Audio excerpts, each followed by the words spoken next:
पूर्व deputy CM Sachin Pilot के कांग्रेस से बगावत कर नई पार्टी न बनाने से प्रदेश में मजबूत तीसरा मोर्चा बनाने की उम्मीदों पर पानी फिर गया है। दिल्ली के सीएम अरविंद केजरीवाल और रालोपा संयोजक हनुमान बेनीवाल अब एक तीर से दो वार करते हुए सचिन पायलट के मुद्दों पर ही मुख्यमंत्री अशोक गहलोत को घेरने की रणनीति अपना रहे हैं, ताकि सचिन पायलट को साध कर मुख्यमंत्री गहलोत को निशाना बनाया जा सके। प्रदेश में पायलट के बागी तेवरों के बाद इस बात के कयास जोरों पर थे कि वे नई पार्टी बना सकते हैं, लेकिन 11 जून को पिता राजेश पायलट की पुण्यतिथि पर इस तरह की कोई घोषणा उनके द्वारा नहीं की गई। हालांकि गहलोत पायलट के बीच छिड़े सियासी संग्राम के चलते राष्ट्रीय लोकतांत्रिक पार्टी के संयोजक हनुमान बेनीवाल ने पहले ही पायलट पर डोरे डाले थे। उन्होंने पायलट को कांग्रेस छोड़कर नई पार्टी बनाने और मिलकर चुनाव लड़ने का ऑफर भी दिया था। पायलट इस राह पर तो नहीं आए, लेकिन बेनीवाल ने पायलट के मुद्दों को उठा दिया। उन्होंने पेपर लीक मामले में आरपीएससी को भंग करने और चेयरमैन को बर्खास्त करने की सीएम गहलोत से मांग कर डाली, ताकि पेपर लीक की प्रकरण की निष्पक्ष जांच हो सके और राजस्थान के लाखों मेहनतकश युवाओं के भविष्य के साथ खिलवाड़ न हो। पायलट भी युवाओं की पैरवी करते हुए आरपीएससी को भंग करने की वकालत कर चुके हैं। सांसद बेनीवाल ने कहा, मुख्यमंत्री गहलोत पर निशाना साधते हुए कि अगर वास्तव में पेपर लीक करने वाले माफियाओं पर कानूनी शिकंजा कसने का मादा उनमें है, तो वो राजस्थान लोक सेवा आयोग के चेयरमैन को बर्खास्त करने की प्रक्रिया को अपनाते हुए गिरफ्तार करवाना चाहिए। राजस्थान लोक सेवा आयोग के सदस्य बाबूलाल कटारा द्वारा 60 दिन पहले ही पेपर अपने घर पर ले जाना चेयरमैन के सही के बिना संभव नहीं है।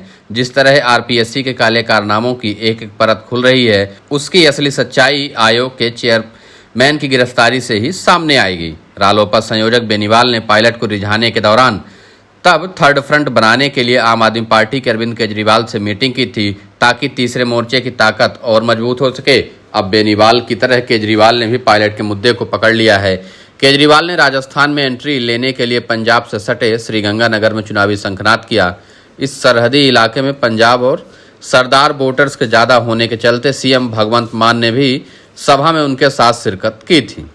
इस मौके पर केजरीवाल ने पायलट के मुद्दे को उठाते हुए सीएम अशोक गहलोत पर निशाना साधा। केजरीवाल ने तंज करते हुए कहा कि यही अशोक गहलोत जब इनकी सरकार नहीं थी तो वसुंधरा राजे पर भ्रष्टाचार के आरोप लगाते थे। अब इनकी सरकार आई तो वे बेचारा सचिन पायलट रो रो कर मर गया।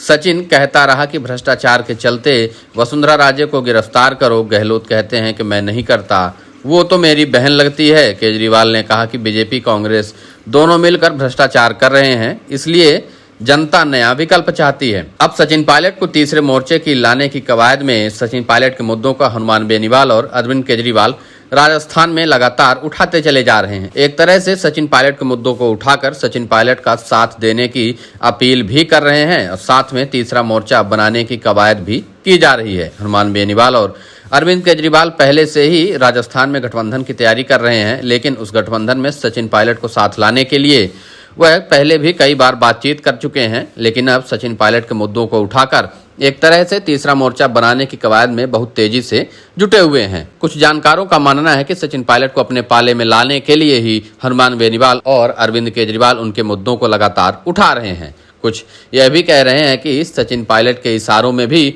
हो सकता है कि अरविंद केजरीवाल और हनुमान बेनीवाल उनके मुद्दों को लगातार उठाते चले जा रहे हैं, क्योंकि सचिन पायलट ने तो फिलहाल हाईकमान की बात मान ली है और शांति से चुपचाप बैठे हुए हैं। कोई भी बात अपनी सरकार या गहलोत के खिलाफ नहीं कह रहे, जबकि अब उनकी ही मांगों को विपक्ष के दूसरे नेता उठाने लगे हैं।